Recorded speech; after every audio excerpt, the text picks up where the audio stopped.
जी हां, सबसे पहले आपको बताएं इंटरबैंक मार्केट में डॉलर की तारीख की बुलंद तरीन सतह पर बंद हुआ है। कारोबार के अख्ताम पर इंटरबैंक में डॉलर 96 पैसे महंगा होकर 168 रुपए 30 पैसे का हो गया है। इसी पर बात करेंगे जियो न्यूज के नुमाइंदे रियाज एंडी से। जी रियाज, अपडेट कीजिए। जी बिल्कुल, आज जो क्लोजिंग हुई है ये तारीख साफ है। 168.30 रुपीज का डॉलर हो गया है। इससे पहले जो बुलंद तरीन सतह थी वो 168 रुपए 18 पैसे थी जो गुज़िश्ता साल थी। और सिर्फ हम बात करते हैं कि इसके बढ़ने की वजह पे तो बहुत सारी पेमेंट्स हैं जिसकी वजह से है। और स्टेट बैंक भी जो है इससे पहले अक्सर ऐसा होता था कि जब भी प्रेशर होता था तो वो मुदाखलत करता था मार्केट में और उसको रिवर्स करता था, लेकिन अब स्टेट बैंक भी कंफर्टेबल है, उसको जाने दे रहे हैं। तो यस, मार्केट के अंदर जो है वो हम देख रहे हैं कि ग्रेजुअली ये इंक्रीज है। और आज जो मार्केट में क्लोजिंग हुई है 168 रुपए 30 पैसे ये तारीख आ गया। आज मार्केट में 96 पैसे का इजाफा हुआ है $1 की कीमत में। कारोबार के अख्ताम पर इंटरबैंक में डॉलर 96 पैसे महंगा होकर 168 रुपए 30 पैसे का हो गया है। रियाज एंडी, आपने अपडेट किया, शुक्रिया।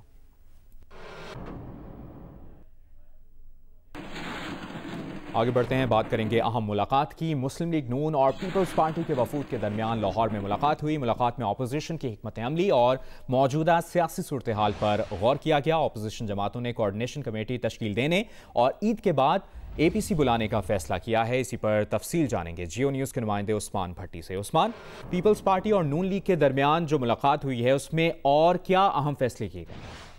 जी, आज की मीटिंग का सबसे जो अहम ब्रेक थ्रू वो ये था कि पाकिस्तान पीपल्स पार्टी के साथ जो पाकिस्तान मुस्लिम लीग नून की 3 रुकनी वक्त मुलाकात करने आया था, आज मतलब ये तारीख अनाउंस कर दी गई है कि ईद उल अजहा के बाद ऑल पार्टीज कॉन्फ्रेंस होगी। और अभी जो कुछ बातें, क्योंकि जो दोनों रहनुमाओं की तरफ से जो दोनों पार्टी के रहनुमा थे उनकी तरफ से मुकम्मल बातों का ऐलान तो नहीं किया गया। उनका यही कहना था कि इसी वीक जो है एक कमेटी तश्कील दी गई है जो तमाम अपोजिशन की पार्टीज के रहनुमाओं से मुलाकात करके मशवरत करेगी कि ताकि APC के दौरान कैसे अहम हो सकें कि जो हुकूमत के खिलाफ क्या लाहेअमल अपनाना है, आया कि मिड टर्म इंतखाबात की जाना है, एहतजाज की तरफ जाना है, ये तमाम बातों का ऐलान APC में किया जाएगा, जो कि तमाम बातों का ऐलान APC में किया जाएगा। आपने तफसीलन अपडेट किया उस्मान भट्टी, शुक्रिया आपका।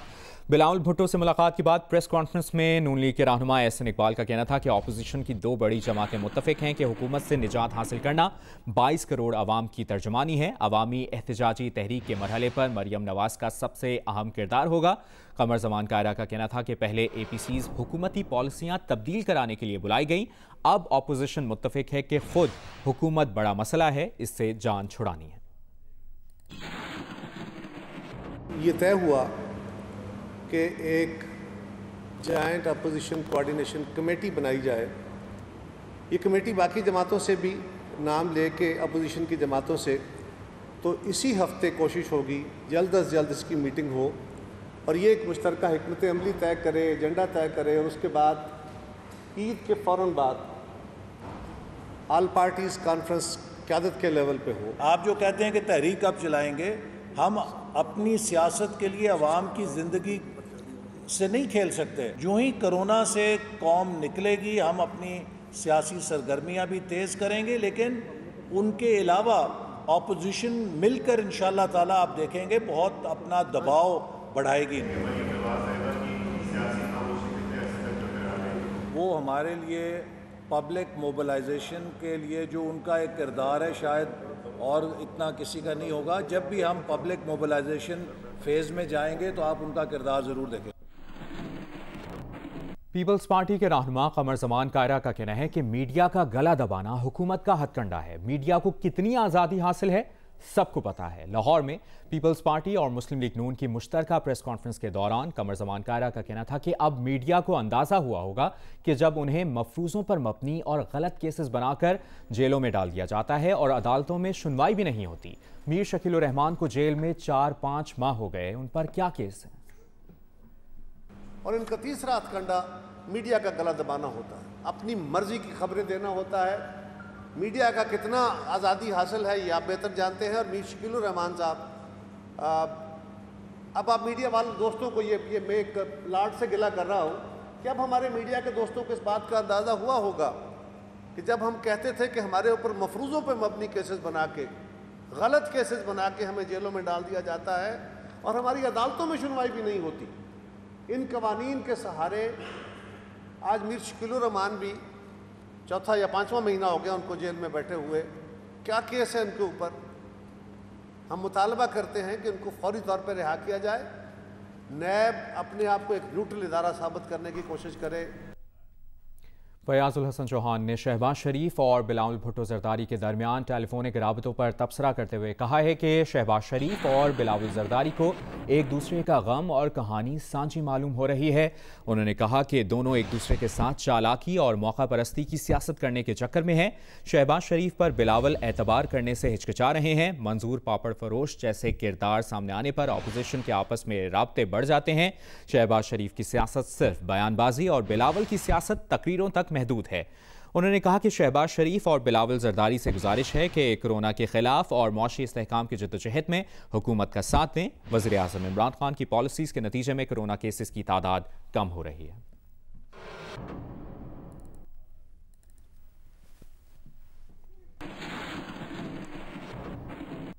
मुस्लिम लीग नून पंजाब की तर्जुमान अज़मा बुखारी ने कहा है कि शहबाज शरीफ और बिलावल भुट्टो के राब्तों ने हुकूमती रहनुमाओं की नींदें हराम कर दी हैं। 4 सीटों पर वज़ीर आज़म बनने वालों को सबसे ज़्यादा खौफ शहबाज शरीफ का है। पंजाब के वज़ीर इत्तलात फयाजुल हसन चौहान के बयान पर रद्द-ए-अमल का इजहार करते हुए उन्होंने कहा कि शहबाज शरीफ पर तनकीद करके अपना सियासी कद बढ़ाने की नाकाम कोशिश कर रहे हैं। हुकूमती रहनुमा इमरान माफिया का जो पैरोकार दिहाड़ी लगा लेता है वो अचानक मुस्ताफ़ी हो जाता है।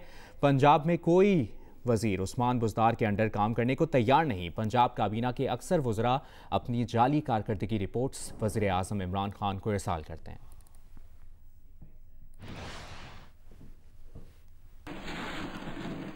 खबरों के सिलसिले को आगे बढ़ाएं। आपको बताएं, chairman CPEC authority lieutenant general retired Asim Salim Bajwa की सीपैक से मुतालिक खुसूसी कमेटी को ब्रीफिंग। कहा, सीपैक का किसी भी जगह काम रुका नहीं। वज़ीर आज़म की वाज़ेह हिदायत थी कि सीपैक हमारे लिए बहुत अहम है, उसका कोई प्रोजेक्ट रुकना नहीं चाहिए। ML1 1870 किलोमीटर का मंसूबा है। 7 अरब 20 करोड़ डॉलर मंजूर हो चुके। कर्ज से ज़्यादा सरमायाकारी पर जोर है और $4 मिलियन की सरमायाकारी पिछले 10 दिनों में आई। ऑरेंज लाइन आवाम के लिए जल्द खोल दी जाएगी। सेनेटर शरी रहमान की ज़ेर सदारत कमेटी इजलास में ब्रीफिंग देते हुए chairman CPEC authority Asim Salim Bajwa ने बताया कि ईस्ट वे एक्सप्रेस वे पर काम हो रहा है। हवेलियां से थाना कोट रूट बनाया गया है जो जल्द खुल जाएगा। साथ ही साथ उन्होंने कहा कि गवादर से खुशाब सड़क पर काम हो रहा है। खुशाब से आवरान रोड बनने वाली है। मंसूबों से हमारे नौजवानों को रोजगार मिलेगा।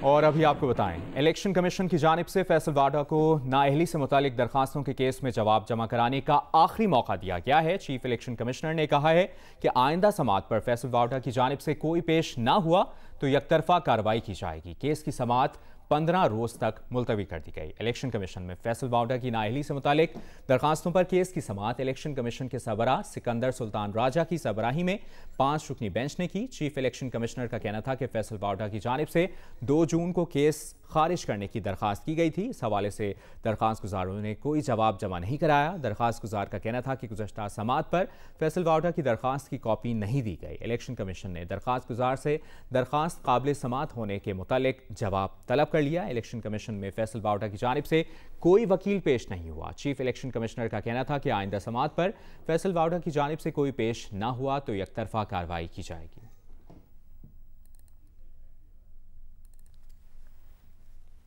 कराची में ही मौसम खुशगवार होने के बावजूद बिजली की लोड शेडिंग में कमी ना आ सकी। शहर में 3 से 9 घंटों के लिए बिजली बंद की जा रही है। शहर में बादलों के डेरे और हल्की फुहार का सिलसिला जारी है, जिसकी वजह से बिजली की तलब में भी कमी वाक़ई हुई है। के इलेक्ट्रिक ज़राए ने बताया है कि आज शहर में बिजली की तलब 2500 मेगावाट जबकि रसद सिर्फ 1900 मेगावाट है। 600 मेगावाट का शॉर्टफॉल पूरा करने के लिए लोड शेडिंग से मुस्तस्ना इलाकों में 3 घंटे जबकि लोड शेडिंग वाले इलाकों में 8 से 9 घंटे बिजली बंद की जा रही है। मुकामी फॉल्ट्स की वजह से होने वाला बिजली का तात्तुल अलग है।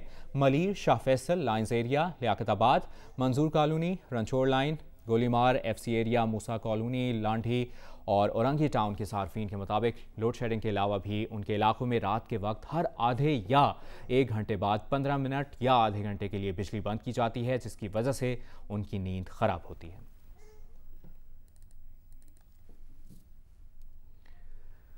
वज़ीर-ए-आज़म की ज़ेर सदारत तवानाई से मुतालिक इजलास जारी है। वफाकी वज़रा और मुआवनीन खुसूसी इजलास में शरीक हैं। इजलास को बिजली के शोबे में दी जाने वाली सब्सिडीज़ पर तफसीली ब्रीफिंग दी जाएगी। इजलास में लोड शेडिंग और बिजली की कीमतों से मुतालिक भी ब्रीफिंग दी जाएगी।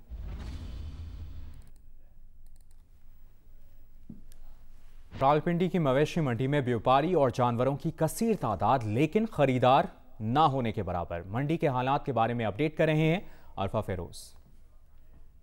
जी बिल्कुल, रावलपिंडी में मुख्तलिफ इलाकों में मवेशी मंडी लगने का सिलसिला जारी है और इस टाइम हम लोग मौजूद हैं रावलपिंडी कैंट की मवेशी मंडी में। यहाँ के हालात के बारे में आपको बताते चलें तो कसीर तादाद में व्यापारी अपने जानवर यहाँ ला तो रहे हैं, लेकिन ख़रीदार हमें यहाँ देखने को मिल रही है। छोटा जानवर हो, बड़ा जानवर हो, हर जानवर जो हमें यहाँ देखने को मिला है। ऊँट भी यहाँ हमें देखने को मिले, लेकिन ख़रीदारी जो है वो ना होने के यहाँ बराबर है। व्यापारियों ने एक मसला यहाँ उठाया है कि इंतज़ामिया की जानिब से इस बार फ़ी छोटा जानवर 2000 जबकि बड़ा जानवर जो है वो 3000 फ़ीस रखी गई है, जो बहुत ज़्यादा है और ये फीस पहले सालों में नहीं होती थी। तो इंतज़ामिया को व्यापारियों ने जो यही अपील किया कि इस फीस को जो ख़त्म किया जाए। जबकि SOPs के हवाले से आपको बताया जाए तो ख़रीदार यहाँ ना होने के बराबर हैं, लेकिन जो व्यापारी यहाँ मौजूद हैं उन्होंने मास्क का इस्तेमाल जो बिल्कुल नहीं किया हुआ। जी अभी आपको ताज़ा और अहम अपडेट दें। भारतीय फौज की LOC पर बिला इश्तियाल फायरिंग। ISPR के मुताबिक भारतीय फौज ने LOC पर बागसर सेक्टर में आबादी को निशाना बनाया। भारतीय फौज की फायरिंग से महतीका गांव का 20 साल का नौजवान शदीद जख्मी हो गया। जख्मी नौजवान को तिब्बी इमदाद के लिए करीबी अस्पताल मुंतकिल कर दिया गया है। ISPR की जानिब से बताया गया है भारतीय फौज की LOC पर बिला इश्तियाल फायरिंग। भारतीय फौज ने LOC पर बागसर सेक्टर में आबादी को निशाना बनाया। भारतीय फौज की फायरिंग से महतीका गांव का 20 साल का नौजवान शदीद जख्मी हुआ। जख्मी नौजवान को तिब्बी इमदाद के लिए करीबी अस्पताल मुंतकिल कर दिया गया है, बताया गया है ISPR की जानिब से।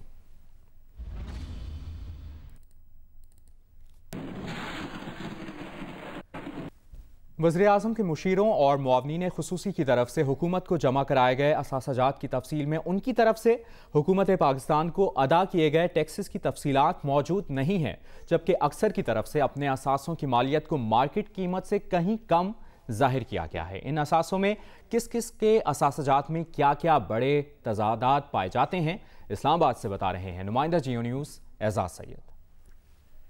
मशीर खजाना अब्दुल हफीज शेख की तरफ से जारी असासाजात में इबहाम और तजादात। मशीर खजाना ने अपने नाम जमीन की मद में 20 M और अहलिया के नाम 103 M लिखा है। ये वाजिया नहीं किया गया कि ये मुरब्बा है या कुछ और। मशीर खजाना ने अपनी मर्सिडीज E सीरीज की गाड़ी का मॉडल नहीं लिखा और इसकी कीमत सिर्फ 5 मिलियन जाहिर की है। पाकिस्तानी मशीर खजाना के 7 गैर मुल्की अकाउंट्स में 134 करोड़ 75 लाख रुपए मालियत के मुसावी डॉलर और दिरहम है, जबकि इनके 2 पाकिस्तानी बैंकों में सिर्फ सिर्फ 25,000 रुपए हैं। हफीज शेख की तरफ से टैक्स की मद में जमा कराए गए किसी एक धेले का जिक्र नहीं। मामले खुसूसी शहबाज गिल ने गुलबर्ग ग्रीन में 39 लाख रुपए का रिहायशी प्लाट और 3 करोड़ 60 हजार रुपए मालियत के फार्म हाउस का जिक्र किया है, तहम उसकी खरीदारी के लिए आमदन का जरिया नहीं लिखा। उनके मजमुई असासाजात 11 करोड़ 85 लाख 90 हजार से जायद हैं। उन्होंने भी अपने जराए आमदन और टैक्सों की तफसीलात का जिक्र नहीं किया। बाबर रवान ने अपने असासाजात में बेटे के नाम इस्लामाबाद के सेक्टर I-11 में 2 प्लाटों की कीमत बिल तरतीब